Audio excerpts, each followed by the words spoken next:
I want to apologize to all the Falcons fans out there. You don't deserve this level of incompetence. Drafting Michael Penix 6 weeks after signing Kirk Cousins to a 4-year, $180 million contract is just tragic. Maybe it works out in the long run and we are the ones looking like an idiot a few years from now, but man, this has to hurt right now. But we'll get into that pick a little bit more in a few minutes as we work our way through the worst landing spots for fantasy football purposes from the 2024 NFL Draft. But before we do that, though, I do want to just remind you that we do have a free rookie guide available right now at yardsperfantasy.com. It has 60 rookie profiles with everything you need to know about these players, from athletic testing, college stats, scouting reports, strengths and weaknesses, and more.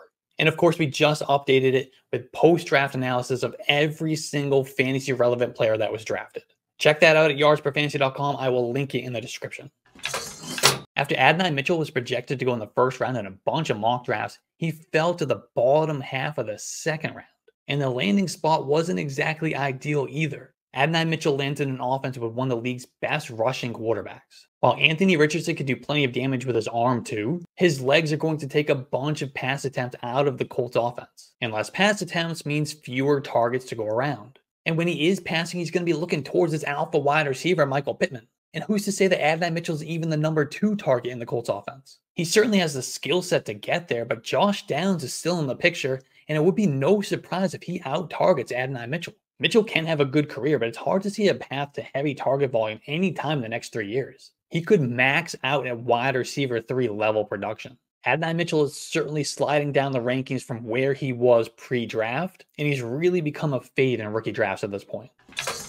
So, Michael Penix to the Falcons? Like, what in the world? Did the Falcons forget that they signed Kirk Cousins? Did they see Matt Ryan's retirement video and think they had to replace him? Who knows what they were thinking, but this looks like one of the more egregious draft picks that we've seen in a long time.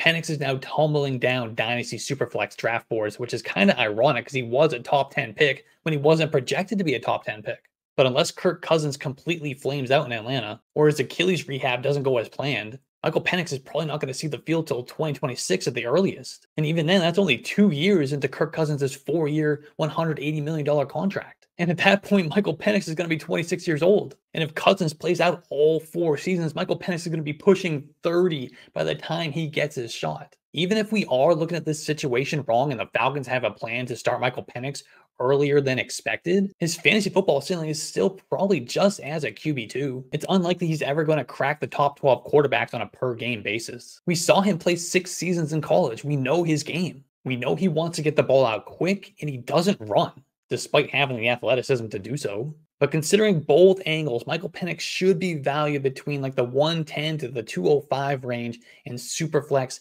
Dynasty rookie drafts. It really depends on your team situation. If you're a win-now team, you're probably staying away. A rebuild, he's kind of intriguing. Either way, this was a weird pick by the Falcons and not ideal for fantasy purposes. With the NFL draft in the rearview mirror, that means best ball season is here, and that means Underdog Fantasy. Underdog Fantasy is the best ball platform, the best fantasy football drafting platform on planet Earth. If you love drafting as much as I do, you're like, oh, I can't draft too many teams. How am I going to manage them through the season? You don't have to worry about that with Underdog Fantasy. All you do is draft and you're done. And you can win real money. So get on Underdog Fantasy, use promo code YARDSPER. They're going to double your deposit up to $100. Get ready for draft season because when it's time to draft against your friends, if you've got a ton of Underdog drafts already in your back pocket, you are going to destroy the competition, win your draft, win your league. I'll see you on those best ball streets, baby. Not only did Braelon Allen slide past day 2, but he landed in one of the worst situations of any of these rookie running backs. Breece Hall is fully established as the RB1, the bell cow running back in that Jets offense. So Allen comes in with his sights on the RB2 job, but he's still going to have to fend off fellow rookie Isaiah Davis and last year's draft pick, Israel Abanikanda. I mean, there's little doubt that he can do that, but that still means best case scenario for Braelon Allen is that he's in the Dalvin Cook role from last year. So Braelon Allen is going to provide little fantasy value beyond backup duties and the occasional goal line or short yardage carry. He's a full-blown handcuff in fantasy football at this point and really shouldn't be considered until at least the 3rd round of your rookie drafts. That's quite the fall for a guy who some people had as their RB1 coming into the draft. MarShawn Lloyd got the day 2 draft capital that we were hoping for, but he lands on a team that brought in Josh Jacobs of free agency, and they also brought back A.J. Dillon. Now, A.J. Dillon doesn't really present much of a hurdle to get over, but Josh Jacobs has been a bell cow back for several seasons and appears locked in to a similar role in Green Bay. There is an out in the Josh Jacobs contract after 2024, so if you're drafting a MarShawn Lloyd in Dynasty, you're doing it with the hopes that it's a one-and-done deal for Jacobs and that MarShawn Lloyd can ascend to the RB1 job in 2025. That would kind of put him on like the Rachaad White career path. And that could end up making this kind of a good landing spot for MarShawn Lloyd. Because if we look at that Packers offense, the way they finished last season, they keep ascending. Jordan Love keeps growing. They're going to be a good offense for many years to come. And we want running backs in good offenses. It just sucks that we have to wait for it. And then, of course, there's a real possibility that Josh Jacobs tears it up in 2024 and the team brings him back for another run at it in 2025. So that's the risk you'll have to take. The talent in the upside is still enough to draft MarShawn Lloyd in the second round. All of your rookie drafts, though, like I said, you're just going to have to be patient.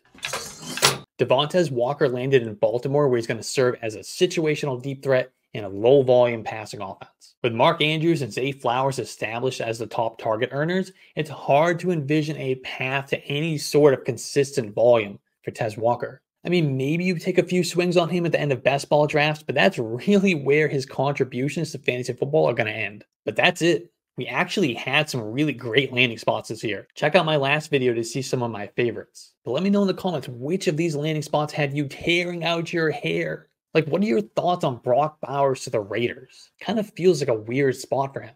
Be sure to like the video and subscribe to the channel. I've got some more rookie videos coming out very soon. You're not going to want to miss those.